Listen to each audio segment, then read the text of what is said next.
Hi, thank you so much for watching this talk. My name is Stephanie, and I'd like to share a lesson that I learned while working as a UX designer on the e-commerce site called Uncommon Goods. So I was working on a gift finder in particular. So you go through, enter some information about who you like to get a gift for, and then you get some suggested results and can go from there, favorite items that you like, look at reviews for it, things like that. And one thing I realized is that, yes, I could look at all the data being collected, all those particular metrics like individually and see, okay, which ones are important and optimize for them accordingly. And there had already been some really important KPIs identified. For example, around people favoriting items, the more items they favorited, the better in terms of them purchasing something, and the same thing for them actually looking at the reviews for the items that they would get in their results, right?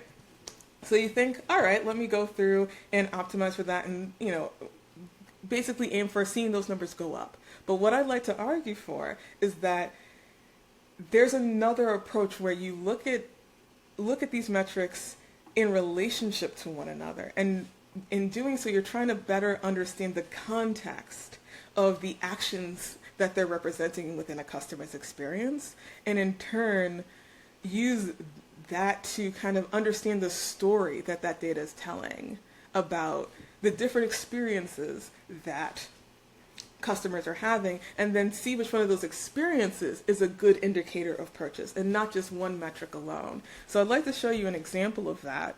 And this is based on a real world example, and I've just simplified it for the sake of time. But in this case, again, like I said, I was working on this gift finder. And again, looking at how many items the person favorited in the session and how many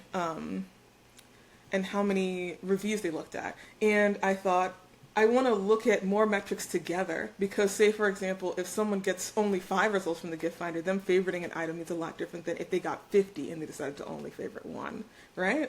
So I went through and worked with the analytics team, and I thought to myself, I don't just want these numbers to go up. What do they actually mean in relationship to one another? For example, the amount of results that someone sees versus what they're favoriting. And I did look at those results, and again, this is a simplification of it, showing the averages of each one of them, and worked the analytics team to basically group the customers that we collected data on based on similar patterns of behavior.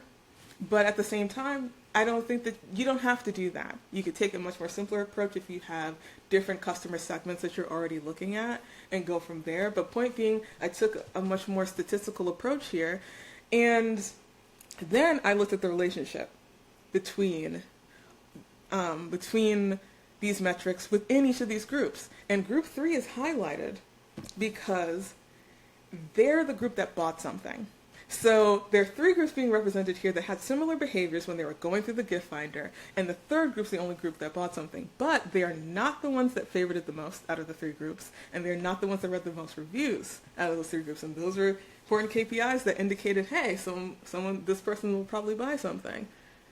But there's one significant thing: they saw less results than the other groups, right? So in turn, then you start thinking about it a little bit differently. It's like, maybe, like, what story is being told? Someone's getting some results, and they like a good amount of the ones they see, and they read a good amount of those results, and then they go on to purchase something, as opposed to maybe the other 2 groups where they saw a ton of things, didn't like as many of them, out of them, the results that they got, and both represented in their favoriting and those reviews, and in turn didn't buy something. So that's the story. So if I'm thinking about the experience of someone who actually goes through and purchases something, I'm thinking about someone who likes a lot of the results they get and also reads reviews for them, and thinking about the percentage of items that they favorite out of the results that they're getting, rather than just looking at them favoriting, just looking at that average number of favorites going up and those average number of reviews being read. So that's what I'm talking about.